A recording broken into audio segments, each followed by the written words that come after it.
வணக்கம் நேர்களே, இது ஷர்மிளா டாக்கேஸ். நான் உங்கள் டாக்டர் ஷர்மிளா.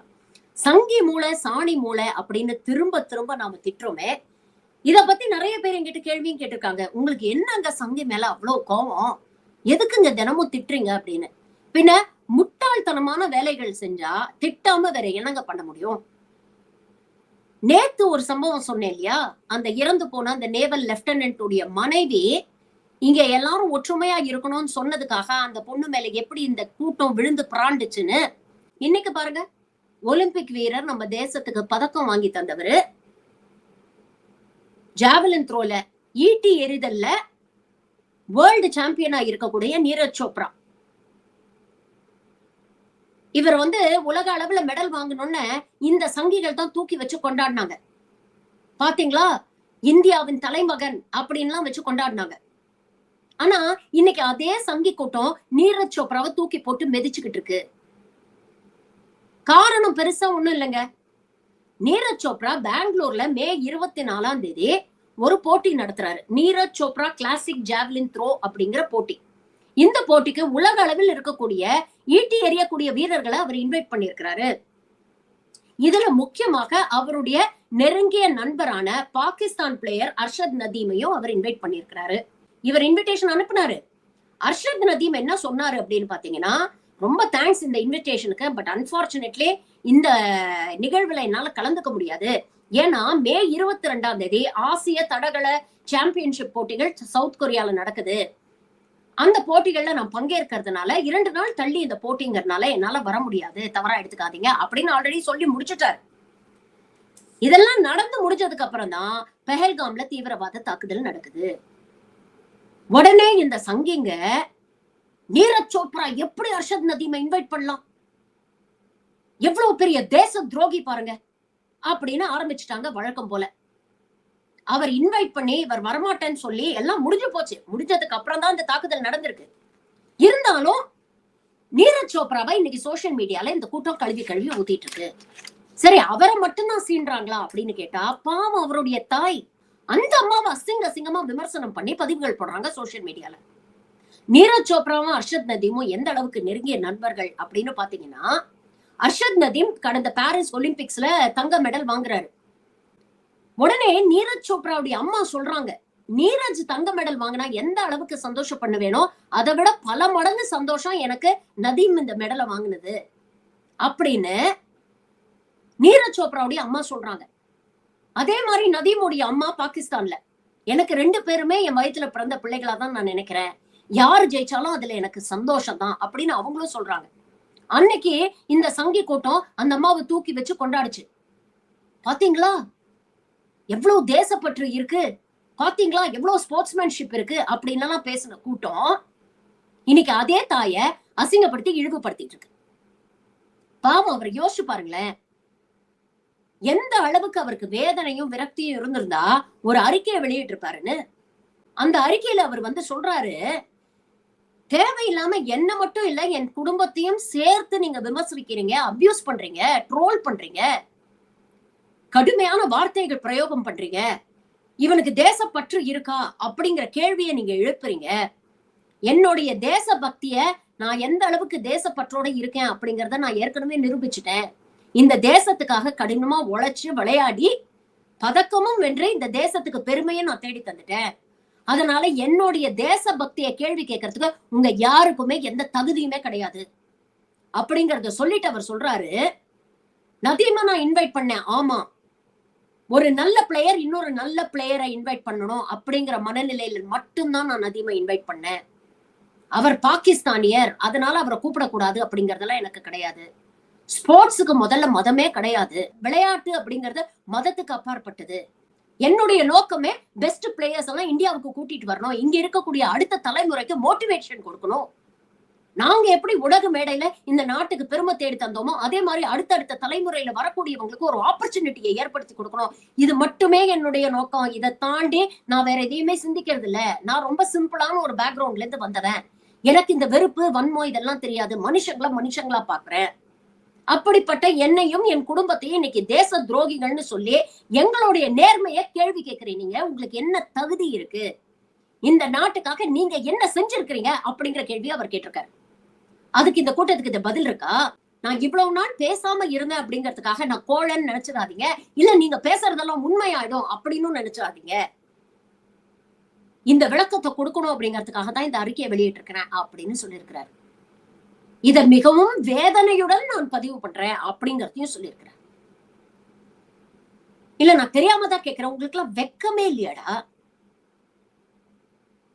எத்தனை தடவை நாம பேசிட்டோம், அரசியலையும் விளையாட்டையும் கலக்காதீங்க, அரசியலையும் மதத்தையும் கலக்காதீங்க. ஆனா இந்த கூட்டம் தொடர்ந்து அதைத்தானே பண்ணிட்டு இருக்கு. இப்ப கூட 2024 வருடம் இறுதியில் India Bangladesh cricket test match நடக்க இருந்தது. ஏதோ சீரீஸ் ஒண்ணு, எனக்கு கிரிக்கெட்ல ரொம்ப பெரிய ஃபெமிலியாரிட்டி கிடையாது, அதனால இந்தியா பங்களாதேஷ் டெஸ்ட் சீரீஸ் எனக்கு நல்லா தெரியும். பாய்காட் பங்களாதேஷ், பங்களாதேஷ்ல ஹிந்துக்களை துன்புறுத்துறாங்க, அதனால பங்களாதேஷ பாய்காட் பண்ணுங்க, இந்த மேட்ச் நடக்க கூடாதுன்னு இந்த சங்கிகள் இறங்கி சோசியல் மீடியால பாய்காட் பங்களாதேஷ் அப்படின்னு ட்ரெண்ட் பண்ணிட்டு இருந்தாங்க. 2023 இறுதியில நடந்த வேர்ல்ட் கப்ல நம்ம பார்த்துட்டு தானே இருந்தோம். நரேந்திர மோடி ஸ்டேடியத்துல இந்தியா வர்சஸ் பாகிஸ்தான் மேட்சே கிட்டத்தட்ட 1.5 லட்சம் பேர் பார்வையாளர்கள் இந்த சங்கிகள் உட்கார்ந்துகிட்டு அங்க ஜெய் ஸ்ரீராம் அப்படின்னு கோஷம் எழுப்பி அந்த பாகிஸ்தான் பிளேயர்ஸ் எந்த அளவுக்கு அச்சுறுத்த முயற்சி பண்ணாங்க அப்படிங்கறத நம்ம பார்த்துட்டு தானே இருந்தோம். பாகிஸ்தான்ல இருந்து வரக்கூடிய ஆர்டிஸ்ட், அவங்களோட படங்கள்லாம் இந்தியால ரிலீஸ் ஆகக்கூடாது, அவங்க எல்லாம் இந்திய படங்கள்ல நடிக்க கூடாது. கலைக்கு எங்க மதம்? எப்படி விளையாட்டுக்கு மதம் இல்லையோ அந்த மதம் தான் கலையும். கலைக்கும் மதம் இல்ல. இல்லைன்னா கர்நாடகால பிறந்த ரஜினிகாந்த் தமிழ்நாட்டுல சூப்பர் ஸ்டார் ஆயிருக்க முடியுமா? வெஸ்ட் பெங்கால்ல பிறந்த ஸ்ரேயா கோஷால் இன்னைக்கு தமிழ்ல இவ்வளவு பாட்டு பாட முடியுமா?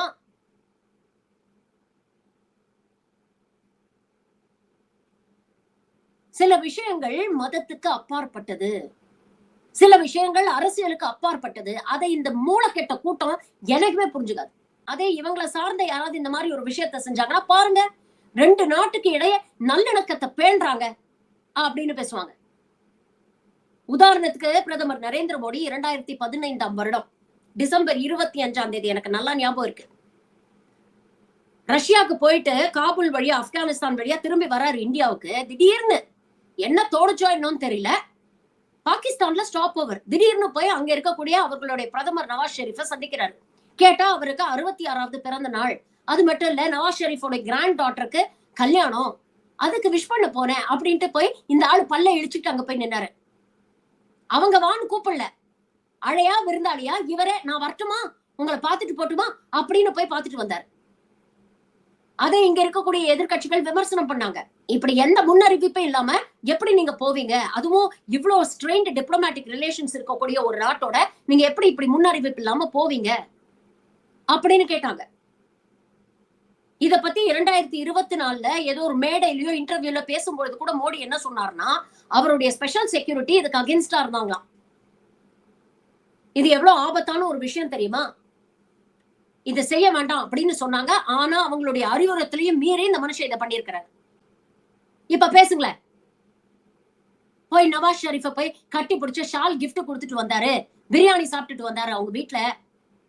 இப்ப சொல்லுங்களேன், மோடி தேச துரோகின்னு. தேவையில்லாம இங்க இருக்கக்கூடிய முக்கியமான பர்சனாலிட்டிஸ் யாராவது ஏதாவது ஒரு விஷயத்த செஞ்சா உடனே அவங்களை டார்கெட் பண்ண வேண்டியது, அவங்கள மட்டும் திட்டுறது பத்தாதுன்னா அவங்க ஒட்டுமொத்த குடும்பத்தையும் இழுத்து நாரடிக்க வேண்டியது. இதெல்லாம் என்ன கலாச்சாரம்? இதுதான் உங்க பெரிய பாரதிய பாரம்பரியமா? இதத்தான் பேணி பாதுகாக்க போறீங்களா நீங்க? குறைந்தபட்ச அடிப்படை மனிதாபிமானம் கூட இல்லாத ஒரு கூட்டம். இதத்தான் தொடர்ந்து சங்கி முளை சாணி முளைன்னு சொல்லிட்டு இருக்கோம். மதவெறி அப்படிங்கிற விஷத்தை ஏத்தி ஏத்தி ஏத்தி ஏத்தி சிந்திக்கிற திறனையே சாகடிச்சு வச்சிருக்காங்க. நீரஜ் சோப்ரா, அர்ஷத் நதீமை கூப்பிட்டா உங்களுக்கு ஏன் ரத்தம் கொதிக்குது? எப்ப பார்த்தாலும் உங்க ரத்தத்தை அப்படி கொதிநிலையே யார் வச்சிருக்கிறாங்க? அப்படி கொதிச்சுக்கிட்டே இருக்கணுங்கிறதுக்காக யார தீ மூட்டிக்கிட்டே இருக்கிறாங்க? யார் இந்த சக்திகள்? நான் சொல்லி தெரியணுங்கிற அவசியம். எதுலதான் மதத்தை கடக்குதுன்னு ஒரு விவசாயே இல்லாம போச்சு. இப்படி தொடர்ந்து பண்ணிக்கிட்டு இருந்தீங்கன்னா என்னோ நம்ம நாட்டை ரொம்ப பெருமைப்படுத்துறதா நினைச்சுக்கிட்டு நீங்க பண்ணக்கூடிய முட்டாள்தனம் இருக்கு இல்லையா, அது உங்களை பாதிக்காது, ஒட்டுமொத்த நாட்டில் இருக்கக்கூடிய அப்பாவிகளையும் சேர்த்து பாதிக்கும். நாளைக்கு ஏதாவது ஒரு இன்டர்நேஷனல் ஃபோரம்ல ஒரு ஸ்போர்ட்ஸ் நடக்குதுன்னா அதுக்கு எவனும் கூப்பிட மாட்டான். பிளேயர்ஸ் எப்படி ஒரு ஃப்ரீ மைண்டோட போய் பார்ட்டிசிபேட் பண்ண முடியும்? ஒரு காம்படிஷன்ல கலந்துக்கிறாங்க, இல்ல ஒரு மேட்ச் விளையாடுறாங்கன்னா இவ்ளோ பிரஷரை தூக்கி அந்த பிளேயர்ஸ் மேல போட்டீங்கன்னா அவங்களால எப்படி பெர்ஃபார்ம் பண்ண முடியும்? விளையாட்டு வீரர்கள் மதத்துக்கு அப்பாற்பட்டவர்கள், டீம் ஸ்பிரிட்டோட விளையாடுவாங்க. எதிரணி ஜெயிச்சா கூட ரொம்ப அழகா அவங்களை நேர்மையா வாழ்த்திட்டு வருவாங்க. It was your day today அப்படின்னு சொல்லிட்டு வருவாங்க. என்னைக்குமே எதையுமே காழ்ப்புணர்ச்சியோட யாருமே பார்த்தது கிடையாது. அதுதான் ஸ்போர்ட்ஸ்மேன்ஷிப், அதுதான் டீம் ஸ்பிரிட். இப்படி பேசி பேசி அதெல்லாம் சாகடிச்சிட்டீங்கன்னா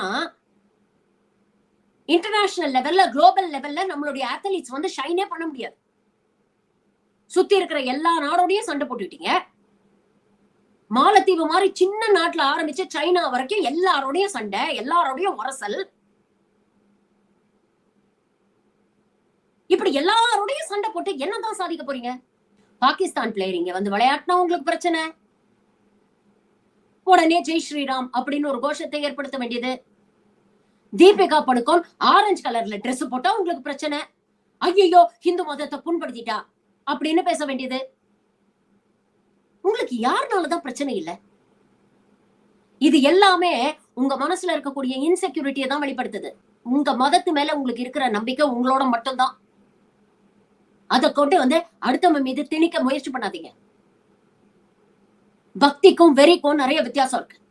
இப்படி எல்லாத்துலயும் மதவெறிய கலந்து எல்லார் மேலயும் வன்மத்தை உமிழக்கூடிய நீங்க தாங்க தீவிரவாதிங்க.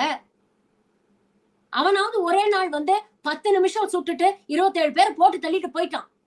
அதை என்னைக்குமே நான் நியாயப்படுத்த மாட்டேன். அதற்கான நீதி நியாயம் நமக்கு தேவை. ஆனா அந்த ஒரு இன்சிடென்ட சாக்கா வச்சுக்கிட்டு ஒரு வாரம் 10 நாளா தினம் தினம் இங்க இருக்கக்கூடிய இஸ்லாமியர்கள் யாராவது அவங்களுக்கு சப்போர்ட்டா பேசினா எல்லாரையும் உங்க வார்த்தைகளால சாகடிச்சிட்டு இருக்கீங்களே. அப்ப அவன் பெரிய தீவிரவாதியா இல்ல நீங்க பெரிய தீவிரவாதிகளா? யாரெல்லாம் எதிர்த்து பேசுறாங்களோ அவங்க மேல நடவடிக்கை எடுக்க வேண்டியது. ராகுல் காந்தி பேசினா உடனே அவர் மேல கேச போட வேண்டியது, எம்பி பதவியில இருந்து தூக்க வேண்டியது.